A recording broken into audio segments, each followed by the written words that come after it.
I'll never forget the morning I walked out to feed my cattle and found a gleaming Bentley sprawled across my barn door like it owned the place. The chrome still smelled like fresh wax, the tires barely had dust on them, and there it was blocking the only way I could get my tractor out. And of course it belonged to none other than Karen, the self-appointed queen of our HOA. She leaned against her shiny toy sunglasses on, smirking as if daring me to say something. See, Karen has a special talent for turning ordinary mornings into full-blown battles. But that day, she didn't just park a car, she parked a declaration of war. And I wasn't about to let some overpriced hunk of metal decide whether my farm lived or died. Before we dive in, drop a comment with where you're watching from and what time it is there. You've probably guessed by now, I'm not the kind of guy who fits neatly into the HOA's glossy brochure version of community living. My name's Tom, and I've spent most of my 52 years working this patch of land. It's not just dirt and timber to me, it's heritage. My father built the barn with his own 2 hands. My grandfather taught me to mend fences and rotate crops long before I learned how to drive a truck. Around here, neighbors used to wave at each other from tractors, not report each other for unsightly barns or livestock noise violations. But that was before the HOA showed up. They started creeping in a few years back, when suburban families lured by cheaper property taxes decided country living was charming. They came in with their granite countertops, pristine lawns, and endless rules. And leading the charge was Karen, the woman who thought a clipboard gave her the same authority as a sheriff's badge. Karen wasn't just any HOA president. She was the kind of person who printed out bylaws for fun, highlighted them, and then marched door to door to enforce them like gospel. The first time she showed up at my place, she wrinkled her nose at the sight of my barn, as though weathered wood was contagious. "This structure is unsightly," she said in a tone usually reserved for finding a rat in your kitchen. "It doesn't meet our community aesthetic standards." I laughed, out loud, because this unsightly structure had stood longer than any house in our cul-de-sac. It had weathered storms, droughts, and even a small tornado. Meanwhile, Karen's idea of heritage was probably a designer handbag passed down from last season. From that moment on, it was war. The complaints started small. She said my rooster crowed too early and disrupted her meditation routine. I told her the rooster didn't own a watch. Next, she complained about hay bales stacked too close to the property line. Then, it was the smell of manure, the sound of tractors, even the dust that lingered after harvest. One time, she had the nerve to march into my yard during hay season and demand I tarp the bales because they were an eyesore from the road. I asked her if she also wanted me to put curtains on my cows. She didn't laugh. Karen doesn't laugh unless it's at someone else's expense. And the HOA board, they bent to her every whim. Most of them were her friends anyway. Other transplants who thought living next to a working farm was picturesque until they realized real farming involves dirt, smells, and noise. Still, I tried to keep the peace. I patched fences, kept my dogs on my land, even stopped blasting Johnny Cash at full volume on Saturday mornings. But nothing was ever enough. Karen had it in her head that my barn, my tractors, my entire way of life was a nuisance to her perfect community. Now, let me paint you a picture of our land. My property stretches wide, dotted with oaks and maples, with the barn sitting right at the center like a heartbeat. Every day starts the same. I get the tractor out, haul hay, feed the cattle, and make sure everything runs smooth. That barn door is the lifeline. If it doesn't open, the whole farm grinds to a halt. And that's exactly what Karen wanted. See, I'd heard her little comments at board meetings. Maybe Tom should consider selling. A modern development could raise property values. She'd say it with a smile like she was doing me a favor. But what she really meant was, she wanted me gone, my land flattened into yet another cookie-cutter subdivision with names like Whispering Pines or Golden Meadows. That's the thing about people like Karen, they see tradition as clutter and progress as whatever makes them look richer. So when I found her Bentley parked across my barn door that morning, I knew it wasn't just bad parking. It was a message, a test, a declaration that her HOA rules were bigger than my way of life. And the way she stood there, sipping her iced latte like it was just another morning, oh, she knew exactly what she was doing. But what she didn't know, what she could never understand, was that out here, when you block a barn door, you're not just blocking wood and hinges, you're blocking survival. I remember staring at that car, the sun glinting off its spotless paint, and thinking, this is it. This is where Karen crossed the line. My cattle didn't care about HOA rules, they cared about food. My tractor didn't care about bylaws. It cared about doing its job. And me. Well, I wasn't about to bow down to a woman who thought she could bully a farm with leather seats and chrome wheels. Karen thought she was clever. She thought she could use her wealth, her friends on the board, and her shiny Bentley as weapons. But she forgot one thing: on a farm, the strongest weapon isn't money, it's horsepower. And I was about to remind her of that the hard way. By the time I reached the barn door that morning, Karen was already waiting, perched on the hood of her Bentley like it was a throne. She wore oversized sunglasses that covered half her face, a wide-brimmed hat that looked straight out of a fashion magazine, and a smug grin that told me this wasn't an accident. "Well, good morning, Farmer Tom," she called, her voice dripping with fake sweetness. "Hope you don't mind. I needed a place to park my new baby while the landscapers finish my driveway." I stared at her, then at the gleaming hunk of machinery blocking the barn doors. The Bentley still had dealer tags dangling from the rearview mirror. "Karen," I said slowly, "this isn't a parking spot. This is my barn. I need to get the tractor out now." She tilted her head, feigning innocence. "Oh, I'm sure you can wait a few hours. Your, what do you call it, tractor. Can it take a break?" She giggled as if farm work were just some cute hobby like knitting scarves or growing lavender in mason jars. That laugh lit a fire in my gut. "My tractor doesn't take breaks, Karen. My cattle need feeding, my hay needs moving. That's how this place runs." She waved a manicured hand, dismissing my words like they were smoke. "Honestly, Tom, your whole operation is so outdated. Do you really expect the neighborhood to tolerate all this dirt and noise forever? Maybe this is a sign you should modernize." There it was, the dagger hidden in the smile. Karen never did anything without an angle. Parking her Bentley here wasn't just about convenience, it was about control. She wanted me humiliated, powerless, forced to watch my land grind to a halt because she said so. "Move the car," I said firmly, my voice low. She smirked, sliding off the hood. "And if I don't—" I stepped closer, my boots crunching on the gravel. For a moment we stood eye to eye, her perfume sharp and out of place against the scent of hay and manure. "Then you'll regret it." Her grin widened, but there was a flicker of uncertainty behind those sunglasses. "Are you threatening me?" "No," I said. "I'm promising you." She huffed and pulled out her phone. "You know, Tom, I could report you right now. Intimidation, harassment, violation of HOA conduct policy. You're already on thin ice after last month's rooster incident."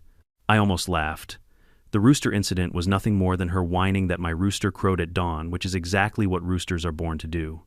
But she loved twisting ordinary life into violations. I could feel my blood pressure climbing, but deep down I knew losing my temper in that moment would play right into her hands.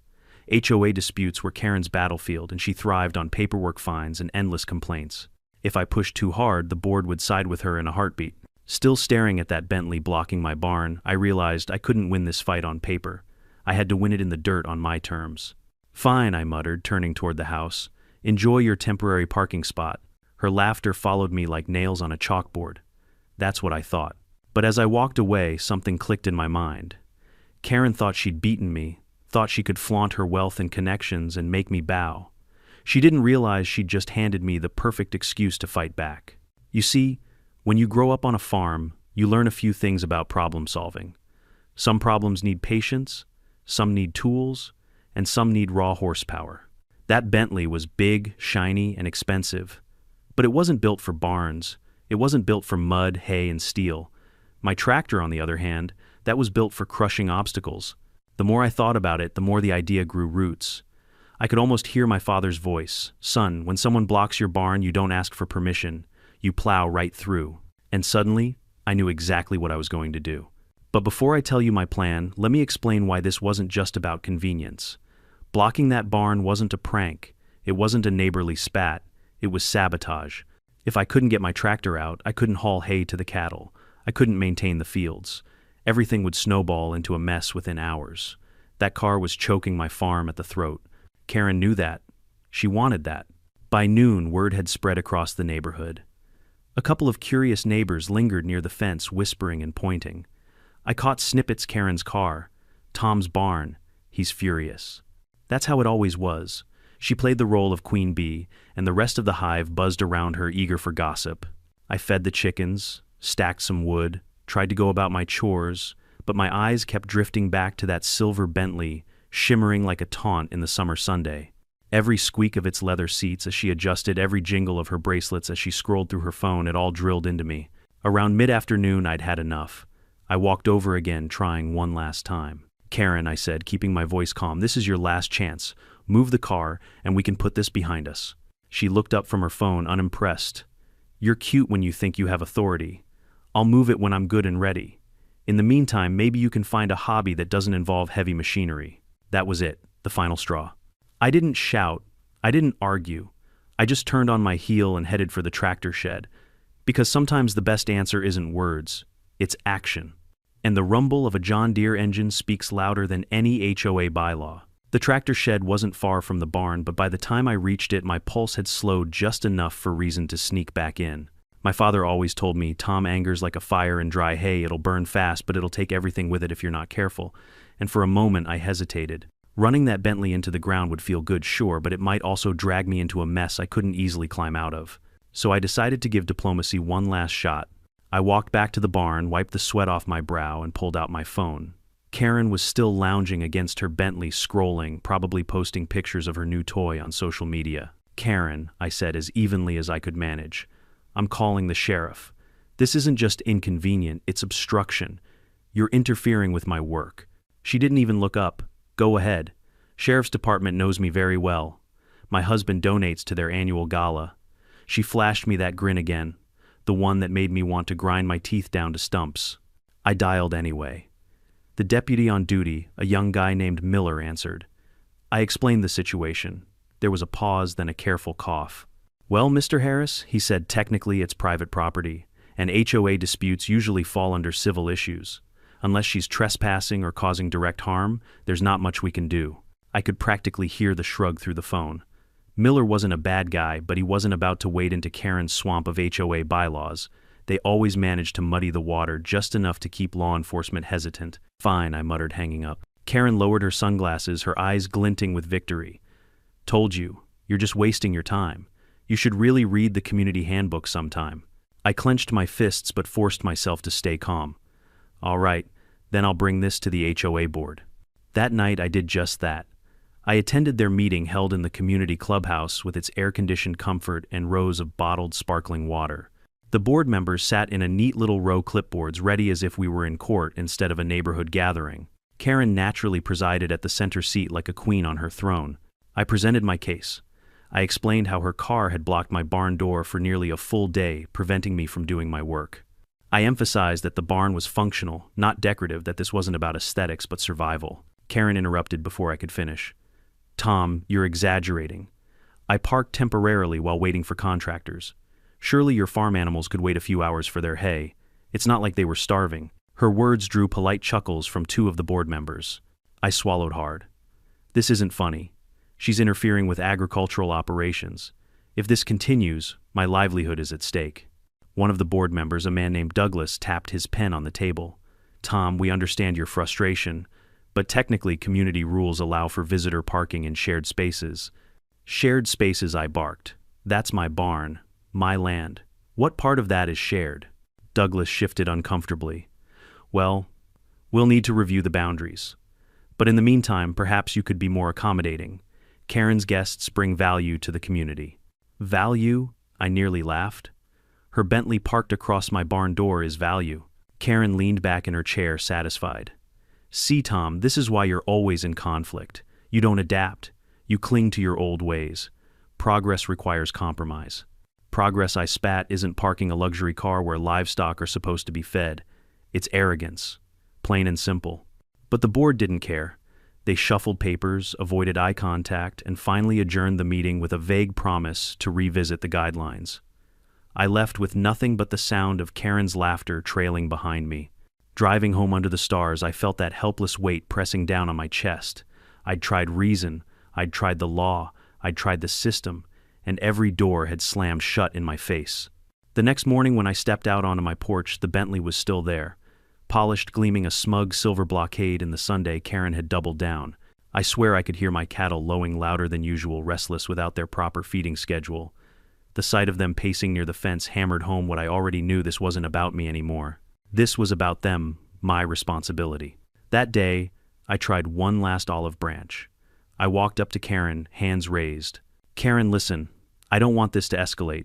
Just move your car. I'll even help you find a safe spot until your driveway's done. We can put this behind us. She lowered her glasses again, her smirk cutting deeper than any blade.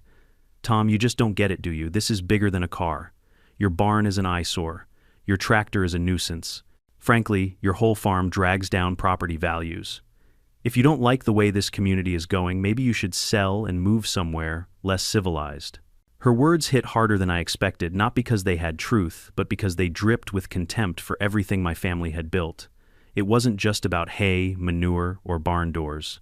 To her, my entire life's work was disposable, and that's when the last ember of patience burned out. I didn't shout. I didn't argue. I just turned and walked toward the shed, each step heavier than the last.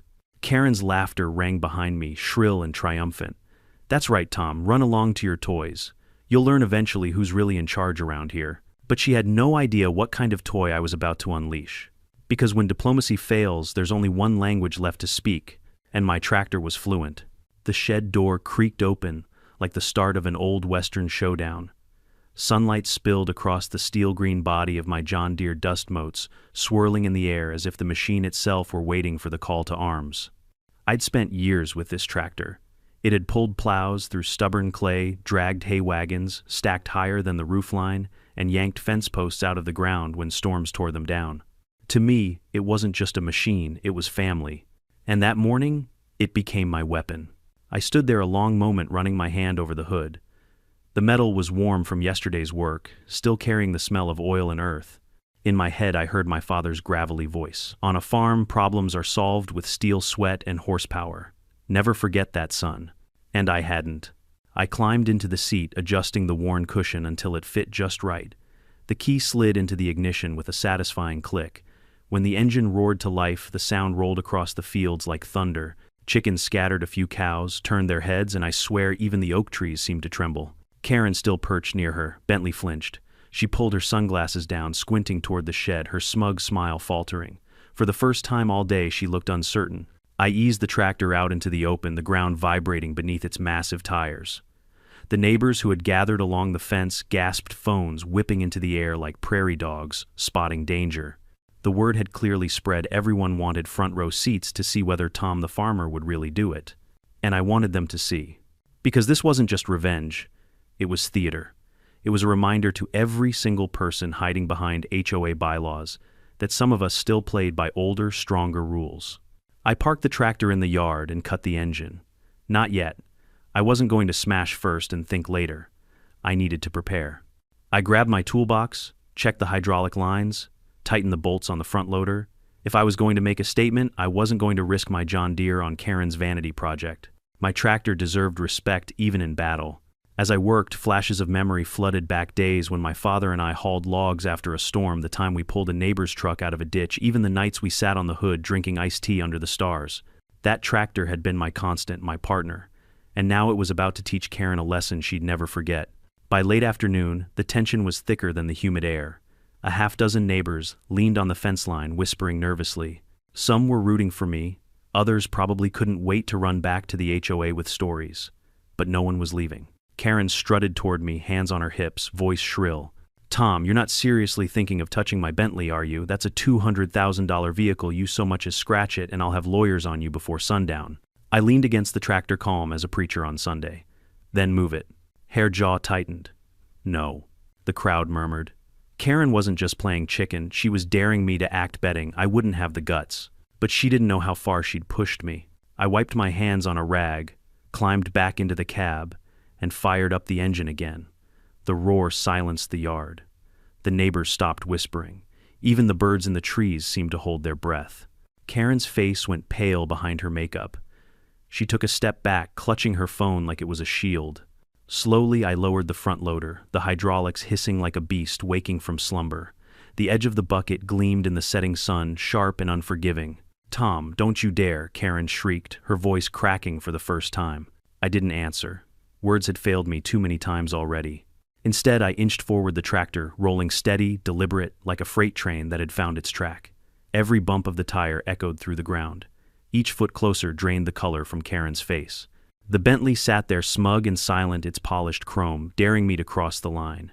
It wasn't just a car anymore, it was the embodiment of every insult, every fine, every meeting where the board had laughed in my face. And I was done laughing. I stopped just a few feet from the bumper, the bucket poised above like a guillotine waiting to fall. Karen screamed something incoherent, waving her arms, but her voice was lost in the rumble of the engine. I killed the engine again, letting silence rush back into the yard. The tension was unbearable, like the world itself was waiting for me to make the call. And in that silence, I turned to the neighbors. "You all see this," I shouted. "This is what happens when people think rules matter more than land, more than work, more than respect. She's blocked my barn all day. My cattle go hungry while she poses with her car, and the board backs her up. Well, I've had enough." A few neighbors nodded. One even clapped softly before catching himself. I started the tractor again. The crowd jumped. Karen shrieked. But I didn't move forward, not yet, because the moment of destruction deserved to be savored. This wasn't just revenge anymore. It was justice written in steel and rubber. And tomorrow the whole neighborhood would know, "You don't block a barn door in my town. Not unless you're ready to pay the price." The moment I pressed my boot to the clutch and eased the tractor forward, the crowd went dead silent. You could hear nothing but the steady growl of the John Deere engine and the faint buzzing of cicadas in the trees. The front loader bucket hovered like a steel predator, lowering inch by inch until it lined up perfectly with the hood of Karen's Bentley. Karen's scream ripped across the yard. "Stop, you'll destroy it. It'll sue you for everything you own." But I wasn't listening anymore. My world narrowed to the rhythm of the engine, the vibration under my hands, and the gleam of chrome just begging to be humbled. The first contact came with a crunch that reverberated through the metal of the tractor. The Bentley's hood buckled like a soda can under a boot. The polished silver crumpled in on itself, the emblem snapping clean off and clattering to the dirt. Gasps erupted from the fence line, half in horror, half in delight. Karen staggered backward, clutching her head like she was watching a child being hurt.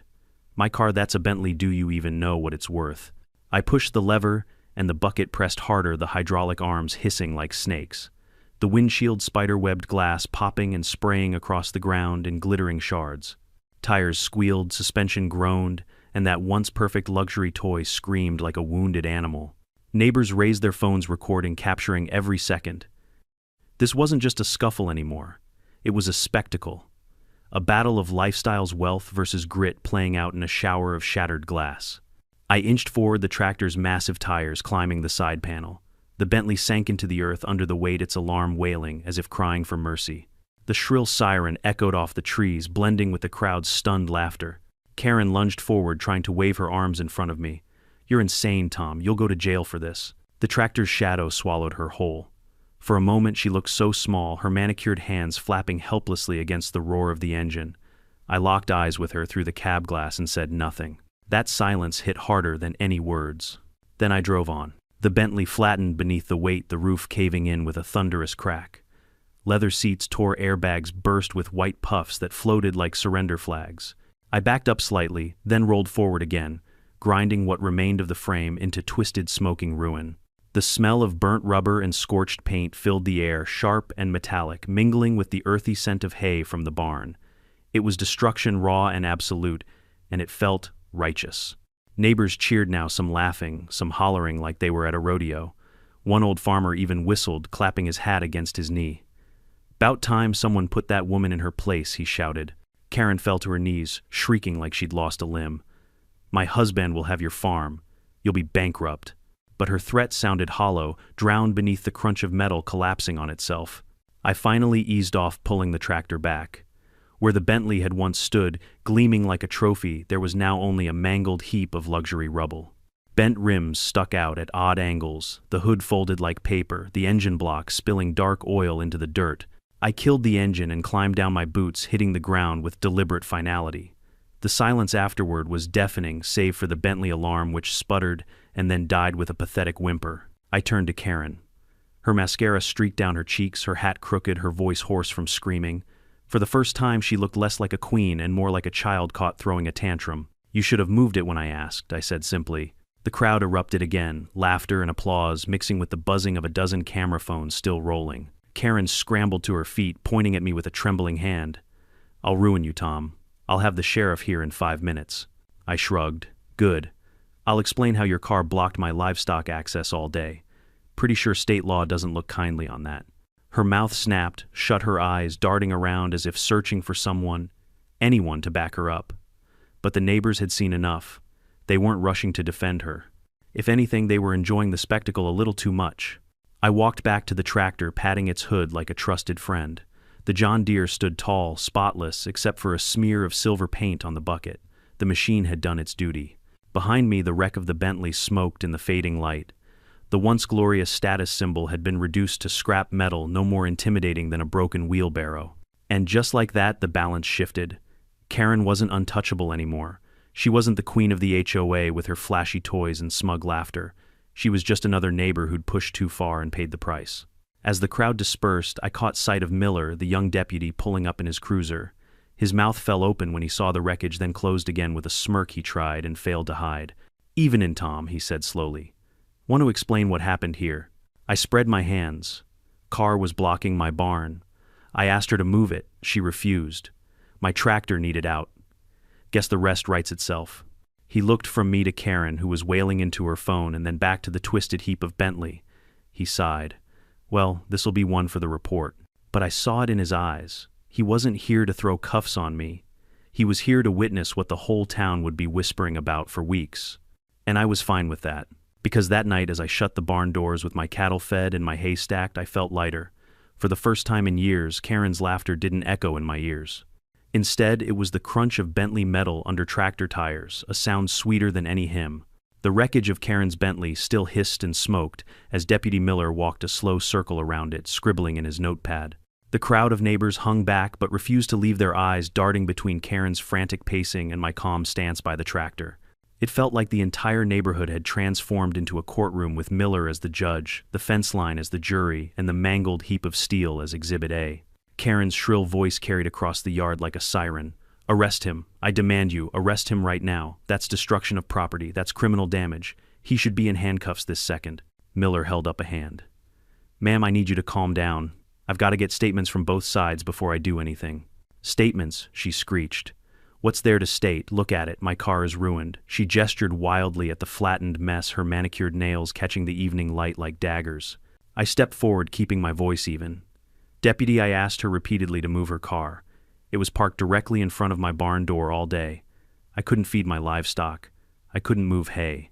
She refused to budge. Karen whipped around to me, her face blotchy with rage. "That is not true. I told you it was temporary. You could have waited." "Livestock don't wait," I cut in. "The law doesn't either. You know that, don't you, Deputy?" Miller's lips twitched. He knew where I was going. Most folks in the county knew about the Agricultural Protection Act, an old piece of state legislation that gave farmers special rights during harvest and feeding seasons. It was designed to protect agriculture from interference, whether intentional or not. I reached into my back pocket and pulled out a folded paper weathered from use. Here's the statute straight from the county extension office. Blocking access to livestock facilities is a violation. Doesn't matter if it's with a wheelbarrow or a Bentley. Karen froze. That can't apply here. This is a residential neighborhood. Miller cleared his throat. "Technically, ma'am, Mr. Harris's property is still zoned agricultural. He's grandfathered in, which means the statute does apply." The crowd buzzed like a hive. Some chuckled, others muttered, "Serves her right." Karen's face drained of color. "No, this isn't happening," she whispered almost to herself. Then louder, "This is abuse of power. He's twisting the law." I let her rant, then added, "You know, Karen, there's another detail you might find interesting. I'm not just a farmer. I'm also a sitting member of the County Farm Bureau. And we've got lawyers who live for cases like this. So if you really want to drag this to court, I'd be happy to oblige." Her jaw dropped. The queen bee of the HOA had finally realized the hive wasn't hers to command anymore. Deputy Miller closed his notebook with a snap. "Here's how this is going to go. Karen, I'm citing you for unlawful obstruction of agricultural operations. You'll get a fine, and if this happens again, you could face bigger penalties." As for Tom, he looked at me, his tone softening. "You'll need to file an insurance claim for the damages, but from what I see, you acted to clear access to your barn. Given the circumstances, I don't see grounds for criminal charges." The crowd erupted, some gasps, some cheers. Karen wailed, like someone had told her Christmas was canceled. "A fine. You're fining me. I'm the victim here." Miller scribbled out the citation and handed it to her. "The law doesn't see it that way, ma'am." She crumpled the paper in her fist, her face contorted in disbelief. "This community will not stand for this. I'll have the entire board on my side." But when she turned to the neighbors, something shifted. Instead of nods and support, she was met with crossed arms and raised eyebrows. One neighbor called out, "You've been bullying folks for years, Karen." Looks like karma finally showed up with 4 wheels and a plow. Another chimed in. We're tired of your nonsense. Maybe it's time someone else ran the HOA. Her eyes darted from face to face, searching desperately for allies. But one by one they turned away. The hive had abandoned its queen. I stood quietly watching her crumble. For years, she'd used rules, bylaws, and intimidation to bend this neighborhood to her will. But tonight, the law, the community, and the cold hard steel of my tractor had turned the tables. Karen stomped to the wreck of her Bentley, kicking at the twisted bumper. You'll regret this, Tom, she spat, though her voice shook. I swear you'll regret this. I tipped my hat. Maybe. But at least my cattle are fed. The crowd laughed. Not cruelly, but with the relief of people who'd finally seen the tyrant unmasked. Phones slipped into pockets, neighbors began drifting back to their homes, and the evening air grew calm again. Miller gave me a nod. Take care, Tom. I'll file the report. But between you and me, I think this neighborhood just witnessed more justice than a courtroom could ever hand out. When his cruiser pulled away, the last of the sunlight painted the wreckage in gold. Karen slumped on the curb beside it, a fallen monarch beside the ruins of her throne. And me, I walked back to my porch, poured a glass of sweet tea, and let out the longest breath I'd been holding in years. But I knew this wasn't the end. People like Karen don't vanish quietly. They plot, they fume, they wait for another chance to strike. What she didn't know was that I'd been waiting too. And if she ever tried to come at me again, I had more than just a tractor on my side. I had the law, the neighbors, and a lifetime of stubbornness she could never bulldoze. For now, though, the silence was victory enough. The night after the Bentley incident was the quietest this farm had felt in years. The crickets chirped the cattle, settled into their stalls with full bellies, and the barn doors stood wide open, unobstructed, and free. For once, I didn't feel the weight of Karen's shadow hanging over the property. I sat on my porch, rocking in the old chair my grandfather built, watching the stars prick through the velvet sky. The faint outline of the tractor glimmered in the moonlight, its green body streaked with silver paint from Karen's once pristine car. Most folks would have called that a blemish. To me, it was a badge of honor. By morning, word had spread beyond the neighborhood. Folks at the feed store slapped me on the back, laughing as they asked, "So Tom, how's the Bentley holding up under the John Deere?" I'd shrug, sip my coffee, and let them draw their own conclusions. But not everyone found it funny. The HOA board called an emergency meeting within days, desperate to control the fallout. Karen showed up pale and frazzled, still clutching her citation like it was Exhibit A in some grand conspiracy against her. She demanded my expulsion from the neighborhood, insisted that I pay damages, even threatened lawsuits. But here's the thing, her influence had evaporated. Neighbors who once tiptoed around her now spoke up. A mother complained about Karen fining her son for riding his dirt bike on their own property. An older couple recounted how Karen had tried to ban their flagpole because it clashed with community aesthetics. One by one, voices rose, telling stories of her arrogance and overreach. It was like dominoes falling. By the end of the meeting, the board voted to remove Karen as president. Just like that, the queen lost her crown. She stormed out muttering about lawyers and appeals, but it was clear her reign was over. I didn't celebrate. Truth be told, I almost felt sorry for her. Almost. Because what Karen never understood was that power rooted in fear never lasts. The minute people stop being afraid, the empire crumbles. Life on the farm returned to normal after that. The cattle were fed, the hay stacked, and the tractors rolled without interference. Sure, the HOA still tried to toss little rules my way, paint the fence, trim the hedges, but without Karen breathing down their necks, it all felt toothless. The wreck of the Bentley was towed off, eventually leaving behind a patch of scarred earth in front of the barn. I didn't bother reseeding it. I liked seeing it there, a reminder of the day a symbol of arrogance met a machine built for work. Every time I walked past that spot, I smiled. Not because I crushed a car, but because I proved something bigger. No matter how shiny the weapon, wealth and intimidation can't outmuscle grit and stubbornness. One evening, a young neighbor walked up while I was tightening bolts on the tractor. "Mr. Harris," he said shyly, "I've never seen anyone stand up to Karen like that. How'd you do it?" I looked at the tractor, then back at him. "Son, sometimes you fight with words, sometimes with laws, and sometimes," I patted the steel hood, "sometimes with horsepower." He laughed, but I could see the lesson sinking in. Weeks later, the farm felt lighter. The laughter of kids carried down the road, neighbors waved more freely, and the air wasn't thick with the tension Karen used to stir. The land, my land, breathed again. And though I knew challenges would come, droughts, storms, taxes, and maybe even another Karen somewhere down the line, I also knew I'd be ready. Because the lesson my father taught me still rang true: when you protect your way of life with honesty, grit, and the right tools, no one can bulldoze it away. The barn door stayed open. the cattle thrived, and the tractor, it sat gleaming in the shed waiting patiently for the next battle. Because on this farm, the war had been won. If there's one thing this whole saga taught me, it's that standing your ground isn't always about yelling louder or having more money. It's about refusing to let anyone bully you out of what matters. Karen thought her Bentley and her HOA clipboard gave her power, but real power doesn't come from possessions or titles. It comes from resilience, from roots planted deep in the soil of who you are and what you stand for. Life will always throw people like Karen in your path, the kind who think control is a right and intimidation is a strategy. But you can't let their noise dictate your purpose. Whether it's your land, your job, or your family, you've got to protect it with everything you have, even if that means getting creative with the tools at your disposal. For me, it was a tractor.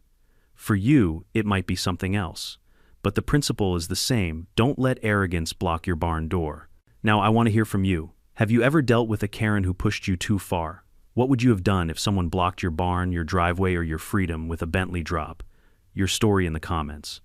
And if you enjoyed this tale of HOA drama and tractor-powered justice, hit that subscribe button because, trust me, there are plenty more stories where this one came from.